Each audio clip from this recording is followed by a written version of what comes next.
안녕하세요. 한마디로닷컴 박기범 강사입니다. 네, 이제 드디어 서론이 끝나고요. 교재 본론으로 들어왔어요. 자, 우리 Part 5에서요. 명사 꾸며주기, 그 중에서 Chapter 1 형용사 구 만들기예요. 그럼 Chapter 2는 뭘까요? 나중에 Chapter 2는 형용사 절이겠지? 자, 그 중에서 또 챕터 1부터, 유닛 1부터 들어가야 되는데, 1 들어가기 전에요. 교재 페이지 162페이지예요. 형용사 구 만들기에 어떤 서론적인 내용이 살짝 담겨 있기 때문에, 그거 먼저 보고, 그 다음에 첫 번째 유닛 1으로 넘어가도록 할게요. 그래서 교재 162페이지 펴시고요. 형용사 구 만들기와 형용사 절 만들기가 이제 크게 두 가지로 명사 꾸며주기의 방법이라고 했는데, 이 중에서 형용사 구 만들기의 어떤 기본적인 사항을 먼저 한번 살펴보고 넘어가도록 할게요. 자, 162페이지 다 피셨죠? 네. 자, 그래서 유닛 0예요. 유닛 0라는 건 없어요, 교재엔. 그러나 서론이기 때문에. 자, 우리가 먼저 형용사 구로 명사를 꾸며줄 때는요. 형용사 구라는 게 뭔지를 아셔야 되죠? 뭐라 그랬어? 한마디로 꾸며주기. 그렇죠? 그래서 단어 하나 정도로 꾸며주는 거. 주어 동사 있는 거는 형용사 절이라 그랬어요. 그죠? 그래서 형용사 구에 대해서 말씀드렸고, 그 형용사 구에는요. 총 6가지 종류가 있어서 이건 좀 외우세요. 이건 좀 머릿속에 좀 넣어놓으세요. 일단은 좀 외워두시는 게 좋아요. 아시겠죠? 자, 형용사 구가 6가지나 되는데 이걸 좀 머릿속에 외워둡시다. 첫 번째 뭐냐면 전치사구예요. 전치사구. 전명구라 그러잖아. 이 전치사구가요. 형용사 역할을 한다. 이래. 됐죠? 외워두세요. 형용사 구에는 6가지 종류 있어. 두 번째는 뭐냐면 동격 삽입이라는 게 있어요. 세 번째는 형용사 구라는 게 있고요. 뭐 형용사 구 중에 형용사. 이건 오리지널 형용사를 가리키는 거야. 오케이? 전치사구는 사실은 오리지널 형용사는 아니죠. 근데 전치사구가 형용사로 사용이 될 수 있는 것처럼 동격 삽입구도 마찬가지고요. 그러나 세 번째는 뭐냐면 오리지널 형용사예요. 형용사가 뒤에 오는 경우. 그 다음에 4번, 5번째, 6번째, 4, 5, 6번은요. 동사를 가지고선 변형을 시킨 거지. 동사를 변형시킬 때는 3가지밖에 없다 그랬잖아. 투부정사냐, ing냐, 아니면 pp냐. 그죠? 이거는 뭐 제가 계속 얘기해 왔던 거예요. 그래서 3가지가 똑같이 들어가 있어요. 그래서 외우는 게 그렇게 어렵진 않아야 돼, 사실은. 요 3가지 정도만 외워두시고, 요거는 워낙 뭐, 동사를 가지고 형용사로 만드는 법, 그러면은 뭐, 동사를 살짝 바꾸는 3가지로 다 만드는 거예요. 그래서 투부정사, ing죠. 현재 분사라고 써놨지만, ing고, 요거는 pp형. 요 3가지가 형용사 역할을 할 수 있다. 6가지 다 외웠죠? 그죠? 첫 번째 뭐야? 첫 번째, 전치사구. 선생님, 전치사구가 형용사예요? Yes, of course. 전치사구. 두 번째는 동격 삽입. 세 번째는 형용사. 그 다음에 투부정사, ing, pp. 이렇게 해서 6가지가 있다라는 걸 꼭 알아두시고요. 요 각각에 대해서 제가 샘플로 먼저 궁금해 하실까봐 한번 쭉 보여드릴 테니까, 그렇구나. 라고 이해만 좀 해두세요. 오케이? 자, 다음으로 넘어가세요. 예문을 봅시다. 1번. The book on the desk is mine. 그렇죠?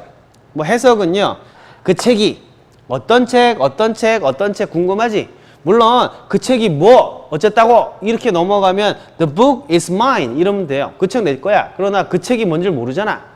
그런 사람한테는 어떤 책인지를 가르쳐줘야 되겠지, 그죠? 그래서 그 책, 어떤 책? On the desk. 이거를 뭐로 해석해요? 책상 위에. 그러면 안 되지. 책상 위에 있는 이라는 형용사로 우리가 이해를 하게 돼 있다. On the desk라고 해놨지만 우리한테 그게 뭘로 가? 어떤 책일까? 어떤 데스크 위에 있는 이렇게 우리가 저절로 해석을 해야 되죠. 그러다 보니까 얘를 꾸며주는 형용사 역할을 할 수 있다. 책상 위에 있는 형용사예요. 명사 꾸며주는 거야. 그리고 그게 어쨌다고? is mine, 내 거예요. 한마디로 뭐가? The book is mine. 두 마디로 하면은 the book on the desk is mine. 이런 식으로 전치사구가 삽입이 돼서 이렇게 꾸며주는 거라고 보시면 되겠습니다. 첫 번째, 전치사구가 형용사가 되는 경우였어요. 됐죠? 2번은 그럼 뭘까? 동격 삽입. 그렇죠? 동격 삽입. 보세요. GM food 그럼 여러분 이러시는 분은 굉장히 지식이 많으신 분이고 GM food가 뭐야? 무슨 음식이야? 이거 궁금하잖아. 그때 여기다가요. 컴마를 찍어서 이렇게 삽입을 해 놓은 거예요. 일단 컴마 찍어 갖고요. 삽입을 했다. 삽입이란 얘기는 뭐야? 뺄 수도 있다는 얘기잖아. 그래서 원래는 뭐냐면 GM food cannot be the solution. 뭐예요? 될 수가 없어요. 뭐가? 그 해결책이 될 수가 없어요. 그래서 GM 푸드는 해결책이 아니에요. 이런 표현이에요. 그거 갖고는 안 돼요. 이런 말이지. 그죠? 그런데 GM 푸드가 뭔지를 아는 사람한테는 그냥 GM food cannot be the solution 하면 되겠지만 모르니까 여러분들한테 뭐라고 한 거예요? genetically modified food라고 그래서 아하 G가 genetically구나 M이 modified구나 food는 food고 그게 뭐, 그죠? 뭐예요? 유전적으로 수정이 된 modify란 말이 모드를 바꾸는 거거든. 그래서 수정하는 거예요. gene이란 말이 뭐예요? gene. 유전자거든. 그래서 genetic 그러면 유전적인이란 말이고요. genetically 그러면 유전적으로 수정된 음식을 GM 푸드라고 하는구나. 똑같은 거지 이거 두 개. 동격이라고 이게. 이건 똑같지 않잖아. 데스크 위하고 책하고 어떻게 같아? 이거는 같잖아. 그래서 이런 걸 동격이라고 하는 거예요. 같은 격이다 말이에요. 그 다음에 컴마 찍어서 이렇게 삽입해 준 거니까 우리말로 치면 그냥 괄호 같은 거죠. 괄호 같은 거. 자, 그렇게 보시면 돼요. 그러나 이걸 해석할 때는 genetically modified 된 푸드인 유전적으로 수정된 음식인 GM 푸드가 이렇게 가는 거예요. 유전적으로 수정된 음식인 이게 뭐야? GM 푸드? 어떤 푸드? 어떤 푸드? 어떤 푸드? 어떤 푸드? 하는 사람한테 유전적으로 수정된 음식인 GM 푸드라고 설명해 주는 거라고. 됐나요? 이것도 명사, 결국은 이것도 명사죠. 그래서 동격이에요.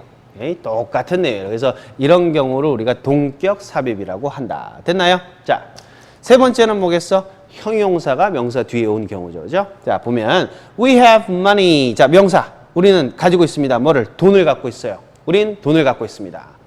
무슨 돈? 궁금하지? 그때 enough라는 형용사가 이렇게 뒤에 왔어요. 이때는 뭐예요? 충분한 돈이죠. 됐나요? 형용사가 뒤에 올 수 있어. 뭐 하기에 충분할까? To purchase our own home. 우리 자신의 집을 구입할, purchase 하기에 충분한 돈이죠. 됐나요? 그래서 이렇게 오리지널 형용사가 명사 뒤에 오는 경우를 또 살펴봤다. 선생님, enough는 앞에도 갈 수 있고 뒤에도 갈 수 있고 그렇다던데요? 아니야. enough만 그런 게 아니라 모든 형용사가 앞뒤에 다 갈 수 있다 그랬죠? enough만 그런 게 아니라고 enough만 명사 앞에 또는 뒤에 쓸 수 있다 이거 아니에요. 모든 형용사가 다 앞뒤에 쓸 수 있다. 그거 잘못 알고 계신 거예요. 그런데 문제는 요게 앞에 온 거랑 뒤에 온 거랑 아까 또 설명드렸죠. 이건 뒤에 왔다는 얘기는 뭐야? 그냥 돈이야. 돈이 있다는 얘기야. 돈 많다는 얘기는 아니죠. 그냥 돈이 좀 있어. 어떤 돈이야? 그걸 사기에 충분한 돈이지. 그럼 집이 되게 싸버리면 돈이 많지는 않은 거예요. 그러니까 무조건 많은 돈이었고 무조건 충분하고 풍성한 돈을 갖고 있다 할 때는 we have enough money라고 하겠지. 한마디로 충분한 돈을 갖고 있어. 나 풍성의 돈이. 이거는 we have enough money라고 할 거라고. 그런데 그 집을 사기에는 충분한 거는 뭐냐? 그죠? 빌딩 사기에는 턱없이 부족한 돈이 될 수도 있잖아.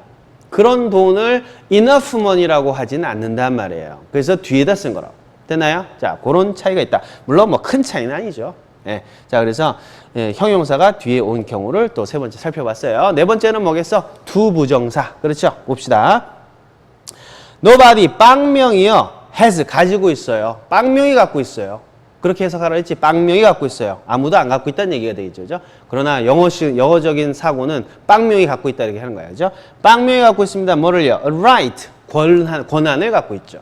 권리를 갖고 있어요. 그럼 뭐가 궁금해? 무슨 권리 할 때 to give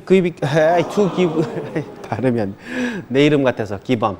아무튼 to give up이 뭐로 해석이 돼요? 무슨 right, 무슨 권리 그랬으니까 뭐야? 앞으로 give up 할이라고 해석이 돼. 추론이 그렇게 돼. 이 투부정사가 뭐가 돼? 이걸 꾸며주는 형용사가 되겠지. 궁금한 거대로 가는 거예요. 그죠? 네, 그래서 투부정사 이렇게 뒤에 와서요. give up 할 권리 이렇게 가요. 됐죠?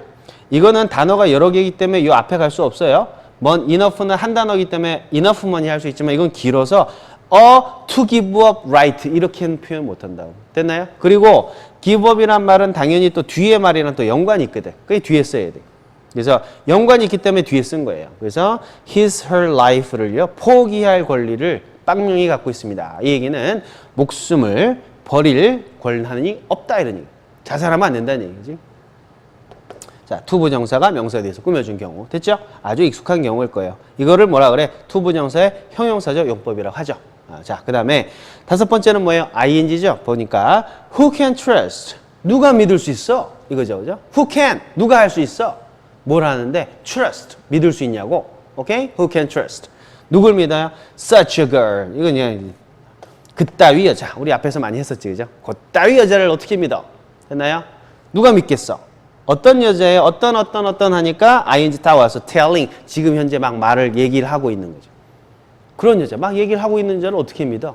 됐나요? 뭘 얘기를 해요? A lie all the time. 맨날 거짓말을 지금 하고 있는 그 여자. 그래서 이것도 ing가 뒤에 와서 꾸며주는 거고 이런 걸 우리가 현재 분사 후치수식 이렇게 얘기를 하죠. 후치수식. 오케이? 자, 여섯 번째 뭐야? PP형이겠지, 그죠? I can't use the data. 그죠? 우리는 그 자료를 쓸 수가 없습니다. 나는 그 자료를, 데이터를 쓸 수가 없어요. 무슨 데이터인데? 무슨 provided 했으니까 뭐야? provide는 제공하다고 제공당하는 거죠. PP형. 그래서 제공된. 어떤 데이터? 제공된 데이터. 이렇게 추론해야 돼요. 그죠? 제공했다가 아니야. 제공된으로 해석하셔야 되지. 어디에서 제공이 됐어요? In the article. 그 논문에서, 그 논문 기사. 그죠? 이런 거에서 제공된 데이터를 우리는 쓸 수가 없네요. 난 못 쓰겠어요. 그건 믿을 수가 없기 때문에 안 쓰는 게 좋겠어요. 자, 이런 표현. 그죠? 이제 PP형이 또 명사를 꾸며주는 경우로 우리가 한번 살펴봤다. 그죠? 이 여섯 가지가 전부 다 형용사의 기본적인 형태예요. 그래서 명사 뒤에 이 형용사 구들이 쭉 오는 예들을 한번 쭉 여섯 가지 살펴봤고, 다 외우셨죠? 그죠? 여섯 가지 외워두시고요. 이거를 왜 형용사구로 하느냐? on the desk는 세 단어지만 이게 하나의 의미 단위거든. 하나의 덩어리예요. 주어 동사 있는 거 아니지, 그죠? 주어 동사는 없다고. 그러나 하나의 구가, 그죠? 주어 동사 없으면 구거든. 그래서 뭔가 하나의 덩어리가 꾸며져. 한마디로 꾸며주기, 그죠? 또는 형용사 구로 꾸며주기, 그죠? 요것도 하나의 덩어리거든. 그죠? 하나의 명사잖아. 그죠? 하나의 덩어리이기 때문에 이것도 주어 동사 없죠. 그래서 이것도 구라고 부르는 거고요. enough는 한 단어네, 그죠? 한마디로 꾸며주기, 그렇죠? 뒤에 근데 여러 단어들이 붙어 있으니까 enough to purchase our own home 할 돈 이렇게 돼서 좀 말이 길기 때문에 이 전체를 다 뭐라고 하느냐? 형용사 구라고 부른다. 얘는 형용사지만 그 다음에 write 다음에 to give his or her life. 그래서 그녀의 삶을 포기할 이 전체가 전부 다 투부정사로 시작하는 구죠. 그래서 이걸 투부정사 구라고 그런다고. 이 구가 write를 꾸며주고 있어요. 어찌됐든 요거는 한마디로는 주어 동사가 없기 때문에 우리가 한마디로 꾸며주기. 제가 그렇게 얘기를 한다고. 그 다음에 such a girl 다음에도 telling도 마찬가지죠. 딱 한 단어로 꾸며주는 경우예요. 물론 뒤에 쭉 따라 나와서 telling a lie all the time 요 전체가 형용사 구라고 우리가 부르는 거죠. 마찬가지로 데이터 다음에도 provided라는 PP형 딱 한 단어로 꾸며줄 수 있기 때문에 여기서 자르잖아. 그죠? 이렇게. 한 단어이기 때문에 이걸 또 한마디로 꾸며준다. 제가 이렇게 별명으로 부르는 거예요. 자, 이런 여섯 가지에 대해서 우리가 한번 살펴봤고요. 여러분 머릿속에 완전히 다 넣으시길 바라겠어요. 자, 그 다음에 두 번째로 또 하나 더 봐야 될게요. 이것도 아주 중요한 거기 때문에 한번 봅시다. 우리가요, 이 형용사 구라는 거는요, 뭐 공식처럼 제가 써놨는데 그냥 이해하시라고. 형용사 구는 짧은 거지, 짧은 거예요. 형용사 절은 주어 동사가 있기 때문에 긴 거잖아. 그래서 이 긴 거에서 뭔가를 뺀 거예요. 이거를 빼내면 그게 형용사 구가 돼요. 자, 뭐 좀 긴 거에서 뭔가를 좀 떼내면 짧은 게 나오겠지. 그죠? 자, 그건데요. 자, 요걸 보시면 우리 앞에서 방금 봤던 예문들을 세 개만 일단 예를 샘플로 뽑아 놓은 건데요. 앞에서는 뭐라고 했었냐면 1번 the book on the desk 이렇게 갔었지. 그래서 on the desk가 얘를 꾸며준다 그랬는데요. 요 사이에는 사실은 관계대명사 플러스 비동사가 생략이 돼 있던 거예요. 그래서 집어넣어도 돼요. 집어넣어서 가도 똑같은 말이야. 그 대신에 길어진 거지. 왜 길어졌을까? 절이니까. 그죠? 주어 동사가 있어요. 뭐가? 이게 동사잖아. is가. 그죠? 그럼 얘가 뭐가 되겠어? 저절로 주어가 되겠지. 그래서 주어 동사 뒤에 또 뭐 on the desk까지 붙어서 하나의 이런 절이거든. 이걸 뭐라 그래요? 형용사 절이라 그래. 이거는 나중에 또 공부할 거예요. 지금 잘 이해 못 하셔도 괜찮아. 어쨌든 동사가 추가가 된 거잖아. 그럼 동사 앞에는 무조건 주어잖아. 그래서 주어 동사 전치사구로 이루어진 부분이 얘를 꾸며주기 때문에 이거는 주어 동사 들어있으니까 이런 걸 뭐라 그런다? 형용사 절이라 그런다고. 됐죠? 근데 이 형용사 절에서 뭘 뺐어? 주어 동사를 빼버렸어. 관계대명사 플러스 비동사니까 주어 동사 빼버렸다고. 그러면 뭐가 된 거야? The book on the desk. 형용사 구가 나오게 된 거죠. 자, 이런 어떤 메커니즘도 이해해 두시라고. 하나 더 볼게요. GM food는요, which is genetically modified food in, 그죠? 유전 조작된 음식인, 그죠? GM food인데, 아까는 이거 없었지, 그죠? 근데 원래는 이게 있는 걸로 보셔도 된다고. 얘도 역시 주어 동사지, 그죠? 주어 동사에 있는 건 절이라 그래요. 그래서 which is가 들어가면 이거는 여러, 그죠? 주어 동사가 포함되어 있기 때문에 형용사 절. 거기서 주어 동사, 관계대명사 플러스 비동사를 빼내니까 뭐가 된 거야? 동격 구, 형용사 구가 된 거다. 됐죠? 자, 이렇게 알아두시고요. 또 we have money. 우린 돈이 있습니다. 어떤 돈이에요? which is enough. 뭐예요? 충분하다 이런 말이지. 그죠? is enough. 뭐야? 충분하다. 이게 동사지. 얘는 또 주어예요. 주어 동사 있으니까 형용사 절. 거기서 이거 두 개 떼냈으니까 뭐가 됐어? 주어 동사 날라가 버렸으니까 없어졌으니까 이제는 구로 바뀐 거죠. 그래서 enough를 우리가 형용사 구라고 불렀던 거예요. 됐죠? 그래서 이렇게 관계대명사 플러스 비동사가 언제든 생략될 수 있다 하는 것도 하나의 규칙으로 알아두면 되고요. 이런 부분은 사실 뭐 문법에서 많이 여러분이 들어보셨을 거예요. 그래서 한번 이렇게 예문을 좀 다양하게 한번 또 봐봤어요. 됐죠? 자, 그렇게 해서 보시고 우리 잠깐 쉬었다가 다음 파일에서요. 조금 더 이론 부분 공부하고요. 그다음 문제로 들어갈게요.